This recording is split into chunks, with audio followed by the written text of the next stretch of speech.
Alors maintenant on va tirer au vide l'ensemble de la pompe à chaleur. Bah vas-y, donc voilà, donc la bouteille est bien fermée, toujours vérifier. On peut mettre à zéro le détendeur. On va fermer la veine, voilà. Non, tu l'ouvres, il faut l'ouvrir. Voilà, il faut l'ouvrir à fond comme ça évite les surprises. Voilà, donc ferme, voilà. Ok, donc là la vanne est bien fermée, tu ouvres, voilà, c'est normal. Et là, faire attention parce que là il y a 30 barres dans les tuyaux. Donc voilà, bien vers l'extérieur. Voilà, ok. Le BP, elle doit être, ouais, les manos ils sont ouverts encore. Parce que là on voit, ils sont. Ouais, il faut les ouvrir.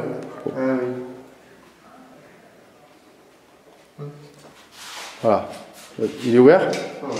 Pourquoi je suis encore en HP là? Flexible. Non, non, non, ton flexible jaune là, ouvre-le. Fais gaffe. Voilà. Allez.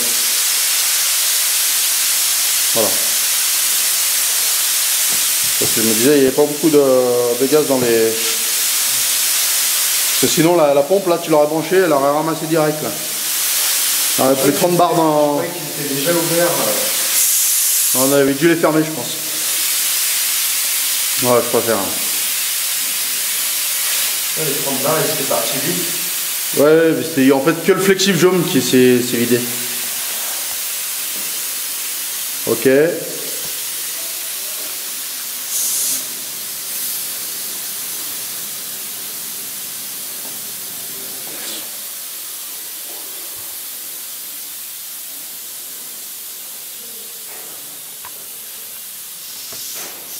Voilà, donc là maintenant, on doit arriver bientôt à 0 là. Voilà. Donc on va brancher la pompe. C'est pas grave.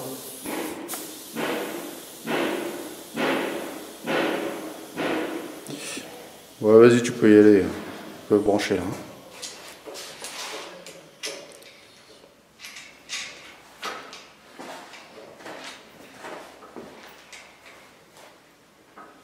Ok, donc maintenant, bah, tout est ouvert, tous les flexibles sont ouverts. Ouais. Donc tu peux lancer l'aspiration. Là, les manos sont ouverts aussi, ouais. Ok, vas-y. Voilà.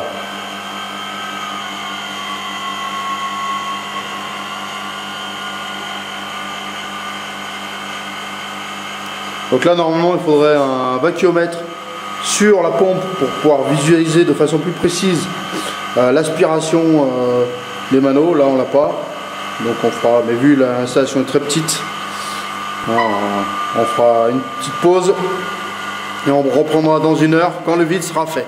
Alors on va profiter du tirage au vide pour expliquer un petit peu le principe du tirage au vide, à quoi ça sert. L'objectif du tirage au vide, ça va être d'enlever l'humidité qui est présente dans l'air dans l'installation. Après la mise sous pression en azote, bah, quand on a enlevé l'azote, il reste, c'est remplacé par de l'air à la pression atmosphérique et il y a de l'humidité dans l'air et l'eau ne fait pas bon ménage avec les fluides frigo. Donc il va falloir enlever cette eau. Alors comment on va faire? Alors dans une installation de chauffage classique, il suffit de mettre des vidanges au point bas pour enlever l'eau d'une installation. Là, pour la climatisation, c'est un peu plus compliqué parce qu'il faut vraiment enlever toute l'eau, même la vapeur d'eau, l'eau sous forme de condensat. Donc, ce qu'on va faire, c'est qu'on va baisser la pression dans l'installation. Pourquoi?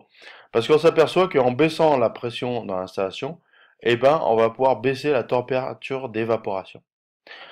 À la pression atmosphérique, la température d'évaporation, c'est 100 degrés. Hein, c'est la température d'ébullition de l'eau dans la casserole au-dessus du gaz.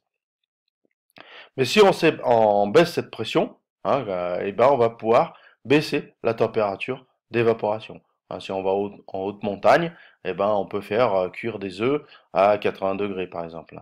Voilà. Donc nous, l'objectif, eh ben, ça va être de trouver déjà dans un premier temps la température du local dans lequel on va tirer au vide. Alors souvent ça se fait à l'extérieur, donc il faudra prendre la température extérieure. Et en face, on a la pression d'évaporation. Alors notre local, par exemple, est à 16 degrés.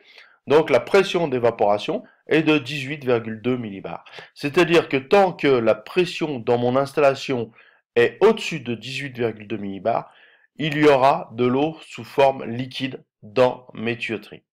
Donc il faudra attendre d'être en dessous de cette pression pour être sûr que l'eau s'évapore.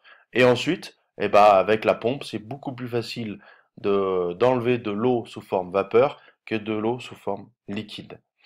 Alors, vous voyez, c'est quand même bien précis, hein. Donc c'est la raison pour laquelle il faut évidemment avoir un vacuomètre sur la pompe pour nous indiquer quand est-ce qu'on a atteint la pression d'évaporation. Hein, parce qu'avec les manos, c'est impossible de voir cette pression. Voilà. Alors, il est recommandé de faire un premier tirage au vide rapide avant la mise sous pression azote. Ça permet à l'azote de sécher l'air. Voilà. Souvent, bon, après, c'est vous qui voyez, mais ça permet d'avoir un tirage au vide plus efficace, enfin un assèchement de l'air plus efficace. Voilà la raison pour laquelle on va tirer au vide, hein, c'est de baisser la pression de façon à évaporer l'eau sous forme de condensat. Alors maintenant, je pense que le tirage au vide doit être terminé. On va retourner à notre installation. Donc voilà, le vide est terminé. Donc on va pouvoir... alors maintenant on va arrêter la pompe. Alors avant d'arrêter la pompe, qu'est-ce qu'il va falloir faire? Fermer les vannes. Non, il faut la vanne du flexible, jaune d'abord. Voilà, il faut fermer, ouais. Voilà, tu la fermes. Et là maintenant tu peux couper la pompe. Voilà, maintenant on est sûr que le vide est fait dans tous mes flexibles. Ok. Et dans toute mon installation. Parfait. Donc maintenant on va pouvoir après procéder à la mise en charge de l'unité.